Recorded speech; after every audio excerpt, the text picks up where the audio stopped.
नमस्कार, आदाब, सत श्री अकाल, जय भीम, जोहार। मेरा नाम है नवीन कुमार। योगी आदित्यनाथ के उत्तर प्रदेश में बिकता है थाना। जी हां, थाना। वर्दी बिकती है, थानेदार बिकता है, सिपाही बिकता है, यहां तक इंस्पेक्टर कोतवाल बिकते हैं। और वो भी कितने में? 500 रुपए में, 1000 रुपए में, 2000 रुपए में, 4000 रुपए में।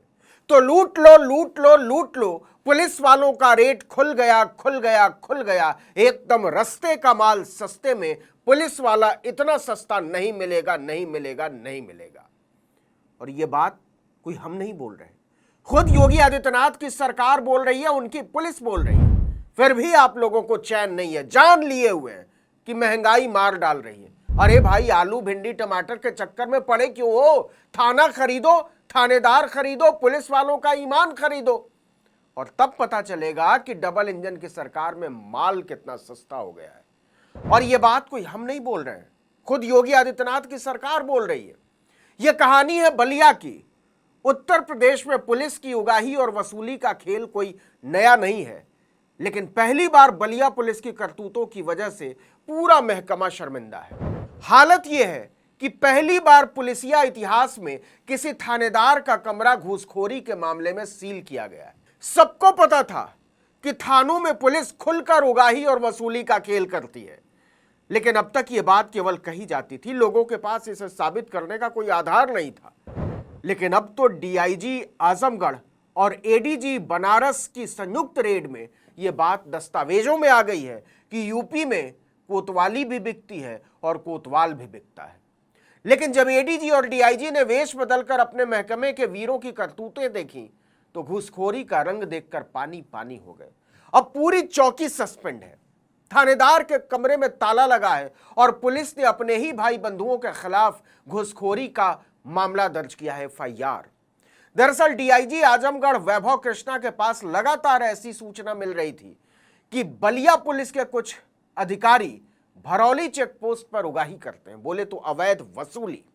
इसके लिए इन पुलिसकर्मियों को विधिवत ड्यूटी में लगाया जाता है। इस इनपुट के बाद एडीजी बनारस पीयूष मोडिया और डीआईजी आजमगढ़ वैभव कृष्ण ने सादे कपड़ों में दबिश देने का प्लान बनाया।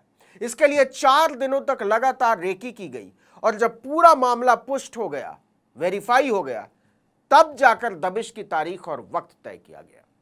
एडीजी और डीआईजी ने अपने भरोसेमंद अफसरों की संयुक्त टीम बनाई और 24 जुलाई की देर रात एक साथ Bharauli check post, Korantadih police चौकी और नरही थाने में दबिश दी। इस दबिश को दोनों सीनियर आईपीएस खुद लीड कर रहे थे।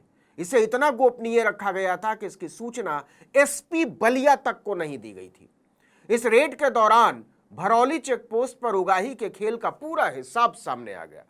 ट्रक ड्राइवरों को पकड़ पकड़कर 500 रुपए, 1000 रुपए, 2000 रुपए की वसूली चल रही थी। पुलिस के अफसर दलालों के साथ ट्रकों से अवैध वसूली करते पाए गए। बताया जा रहा है कि पूरा मामला बालू तस्करी, शराब तस्करी और पशु तस्करी से जुड़ा हुआ है। वहां दबिश देने के बाद जब अफसर चौकी पहुंचे तो वहां कोई नहीं मिला, लेकिन चौकी इंचार्ज थाने में कोतवाल के सामने उगाही का हिसाब देते जरूर मिल गए। जैसे ही पुलिस वालों को पता चला कि डीआईजी और एडीजी की टीम ने रेड किया है, सारे पुलिस वाले थाना छोड़कर भागने लगे। नरही के कोतवाल तो 7 फुट ऊंची थाने की चारदीवारी से कूदकर फरार हो गए। इसके बाद डीआईजी के टीम ने वो कागजात जिसमें उगाही का हिसाब लिखा हुआ था अपने कब्जे में ले लिया। इस दौरान थाने से नकदी भी बरामद की गई, बताएंगे आगे कितनी। एडीजी और डीआईजी की रेड के बाद नरही थाना प्रभारी को सस्पेंड कर दिया गया। साथ ही नरही क्षेत्र के कोरंटाडीह पुलिस चौकी के पूरे स्टाफ को भी सस्पेंड कर दिया गया है। घूसखोरी के इस मामले में 3 पुलिस वालों और 16 दलालों को गिरफ्तार किया गया है। अफसरों ने रेड के दौरान अवैध वसूली के 37,500 रुपए बरामद किए, जबकि छापेमारी में 16 बाइक और 50 मोबाइल फोन जब्त किए गए। इतना ही नहीं, 9 पुलिस वालों पर एफआईआर दर्ज की गई है। छापेमारी में पकड़े गए 16 दलालों पर भी मुकदमा दर्ज किया गया है, उनको जेल में डाला गया है। डीआईजी वैभव कृष्ण इस घटना से इतने गुस्से में थे कि चौकी प्रभारी और थाना प्रभारी समेत सभी पुलिस वालों को उसी समय तत्काल प्रभाव से निलंबित कर दिया। योगी की सरकार में थानों में भ्रष्टाचार का ये ऐसा सबूत है जिस पर अब खुद पुलिस डिपार्टमेंट की मुहर है। यह कितने बेखौफ तरीके से चल रहा था इसका अंदाजा इसी से लगाइए कि जब डीआईजी और एडीजी सादे कपड़ों में पहुंचे, जीन्स और टी शर्ट पहनकर, और पूछताछ शुरू की, तब भी पुलिस वालों को शर्मिंदगी महसूस नहीं हुई कि उनकी वसूली पकड़ी जा रही है, लोग देख रहे हैं। लेकिन मामला खुलने के बाद जब अधिकारियों ने अपना परिचय दिया तो वहां भगदड़ मच गई। अब इस पूरे मामले की जांच आजमगढ़ एसपी को सौंपी गई है, जो इस छापेमारी में कहीं नहीं थे। वहीं डीजीपी प्रशांत कुमार ने मामले का संज्ञान लेते हुए एडीजी बनारस को आरोपी पुलिसकर्मियों के खिलाफ सख्त से सख्त कार्रवाई करने के निर्देश दिए हैं। उत्तर प्रदेश के पुलिसिया इतिहास में यह पहली बार है जब किसी थाने के प्रभारी के कमरे को घूसखोरी के मामले में सीज किया गया है। डीआईजी वैभव कृष्ण ने कहा कि पूरे मामले की निष्पक्षता से व्यापक स्तर पर जांच की जाएगी और इस नेक्सस को खंगाला जाएगा। किसी भी दोषी को बख्शा नहीं जाएगा, सभी के खिलाफ कड़ी कार्रवाई की जाएगी। मान लिया, चलिए आप करेंगे, लेकिन इस घटना ने योगी सरकार में पुलिस डिपार्टमेंट की पोल खोल दी है। खुद डिपार्टमेंट की रिपोर्ट कह रही है कि जी हां, हमारे यहां चौकी कोतवाली भी बिकती है, कोतवाल भी बिकते हैं और उनके दलाल भी बिकते हैं। और यह वसूली होती किससे है? गरीब ट्रक ड्राइवरों से। तो क्या इस वसूली का हिस्सा केवल थाने तक सीमित रहता होगा, चौकी तक सीमित रहता होगा, थानेदार तक सीमित रहता होगा, या फिर ऊपर तक बढ़ता होगा? जरा सोचिए। तो खाऊंगा न खाने दूंगा के नारे में मोदी जी को यूपी के संदर्भ में कुछ बदलाव करना चाहिए। खाते जाओ योगी के गुण गाते जाओ। और फिर ये तो केवल एक थाने का मामला है। वैभव कृष्ण की गिनती ईमानदार अफसरों में होती है, तो उन्होंने अपनी तरफ से अतिरिक्त कोशिश करके इसको पकड़ लिया। हो सकता है कुछ लोगों को सजा भी हो जाए, लेकिन उसी बलिया जिले में 24 थाने हैं।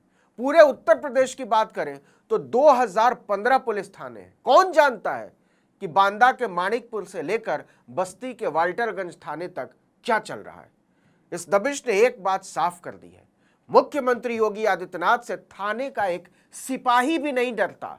पुलिस महकमा जमकर जनता को लूटता है और किसी को कोई फर्क नहीं पड़ता। यह सीधे सीधे योगी आदित्यनाथ की कार्यशैली पर एक टिप्पणी है कि उनका काम धाम में बिल्कुल मन नहीं लगता, केवल भाषणबाजी करते हैं नरेंद्र मोदी की तरह।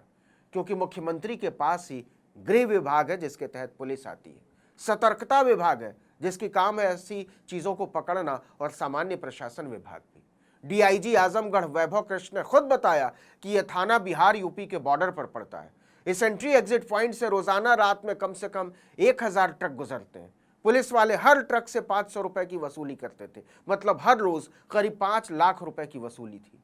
मामले पर सपा प्रमुख अखिलेश यादव ने कहा कि यह अपराध के खिलाफ जीरो टॉलरेंस का भंडाफोड़ है।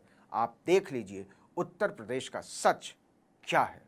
इस वीडियो में इतना ही, लेकिन अगर आपने आर्टिकल 19 इंडिया को अब तक सब्सक्राइब नहीं किया तो फौरन कर लीजिए, बेल आइकॉन दबाइए, घंटी जैसी आकृति, लाइक कीजिए और कमेंट करके बताइए हमारा वीडियो आपको कैसा लगा। हमारा ट्विटर हैंडल है article19_India और मेरा ट्विटर हैंडल नवीन जर्नलिस्ट।